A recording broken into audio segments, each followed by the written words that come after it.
Hello students, this is your computer teacher and today we are going to start with a new chapter, that is iterative statements.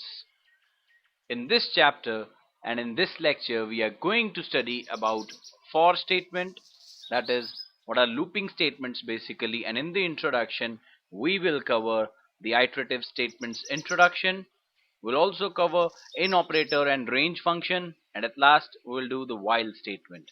So without wasting much of your time, let me take you straight away to the Python window and let's do this. Welcome to my Python screen. And in the last chapter at the end we studied about the conditional statements, which basically meant to skip or to use or to execute the statements depending on some condition. In this chapter we are going to do about iterative statements, which basically means that moving in a circle, that means moving in the loop.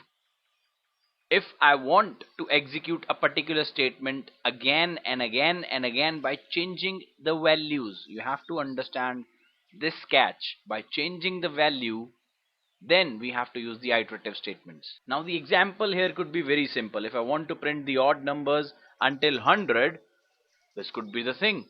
The only thing I need to do is I have to execute the print statement 50 times, because there are half number of odd numbers between 1 and 100. So the print statement will work 50 times, and each time a number will be added by 2 starting from an odd number. So how we will do that, we will learn in this lecture, and what are the various operators and functions which will be used along with the for and while loop. Let's straight away move to the screen. Let's start with the for loop. Now for loop is used when we are sure about how many times the loop will be executed. For example, in this case that I told you earlier, I knew the loop will have to go or will have to execute the print statement 50 number of times. So in that case I can use for statement. Now this is a definite loop. Definite loop means it has to end at some point. Now what will be the ending condition? At what place or at what time it will end? That will be decided by us.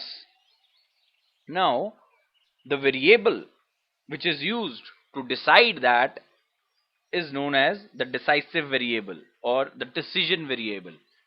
Now let's start on how we can apply the for loop with some example. I'll move on to the script mode. I'll go to file and I'll go to new file, and you can see this is the script mode screen. I will get the output on the background which is on the interactive mode, whereas everything will be done using script mode. As an example that I'm going to do today, what I'm going to do is I'm going to use a for loop, a very basic one. I'm going to write for and take any variable, let that variable be I, and then I'm going to use the in operator. Now what in operator is, you'll get to know in very short while. I'm going to give a range now. Now that range will be in bracket.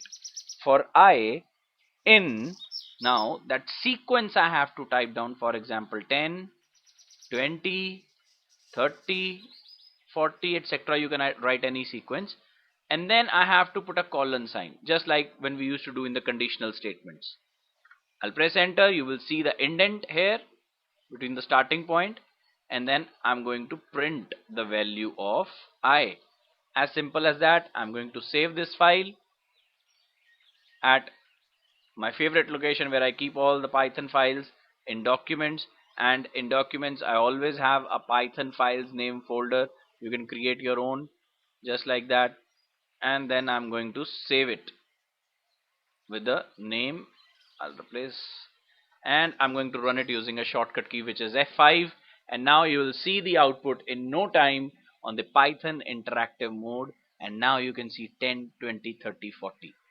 It will automatically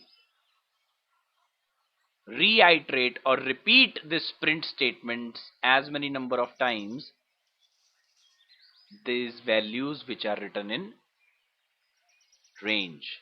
Now you can see it has taken I for every value and ran this statement. For I equals to 10, it printed the value. You can see here.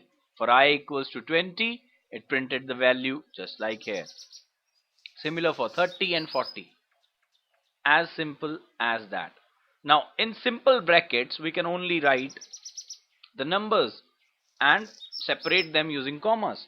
But what if I want to type in some range? Now for that we can use the range function. Now the range function, what it will do is I can simply use the range function with initial value, final value, and that's it. I'll put it like, for example, for 10 I'll use here range keyword and then 10 with comma 20, and then let's print the I. I'll save it. I'll use F5 to run and my file will be executed, you can see here in the iterative mode. Now you see, if I open up script mode again, for each value starting from the initial value to the final value, which is 1 less than the value written over here, remember it, 1 less than the final value written in the range, each value is printed: 10, 11, 12, 13, 14, 15, 16, 17, 18, 19.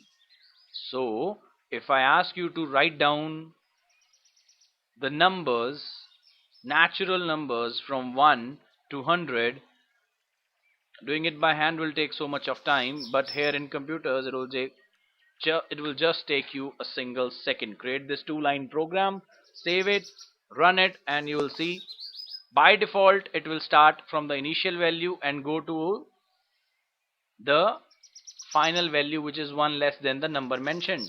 Now since I mentioned 100, it will type until 99, but if I have to type 101, now it will type you 100 natural numbers that will appear on your screen right now. As simple as that. This is the power of looping statements. Now I move to the second type of loop, which is while loop.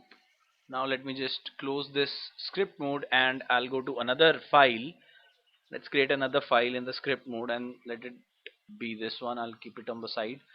And while loop, how it is different from the for loop, that in while loop you never know the number of times you're going to execute that loop, that the number of times you're going to print or repeat any action within the program. You don't know that. In for loop, beforehand you know how many number of times you're going to execute it. But in while loop, you have no idea. You can only give a condition, that means until this point or until the value reaches the 100 mark or 200 mark, only then stop it, otherwise keep on going. So this can be an indefinite loop or infinite loop, which was not the case in for loop. If you remember, I told you for loop is a definite loop, which means it has to end at some point. But while loop can be an infinite loop, which means if the stopping condition is incorrect, the loop may go forever. We cannot stop the loop. So we have to be very careful while giving the condition for while loop.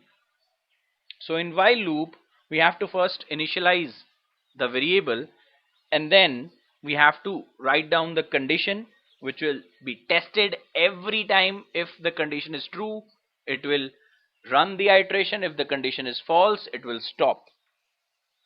So we will start with an example again, just very simple one. If I give the value, first of all I have to give the value. Again I take the variable I and I give the value 10, and then I'll write down while, start in the bracket, I is less than 15. I'll close down the bracket, you can see, or you can even keep it out of the bracket, that's up to you. And then every time I write down a conditional statement or an iterative statement, I use a colon sign, and within the body of that very loop or condition I type the statement what it needs to do. What I want is, I want to print the value of I, and then I want every I statement to be increased, or every I variable to be increased by the value of 1. That means I equals to I plus 1. That's it. I'm going to save this I'm going to the documents folder and I know where I keep my files. I just name it while loop and press enter key to save. Now to run it, I have to use F5 key and the result will be displayed on the iterative mode. You can see that 10, 11, 12, 13, 14. That's it. And now why 15 is not printed? Let me show you.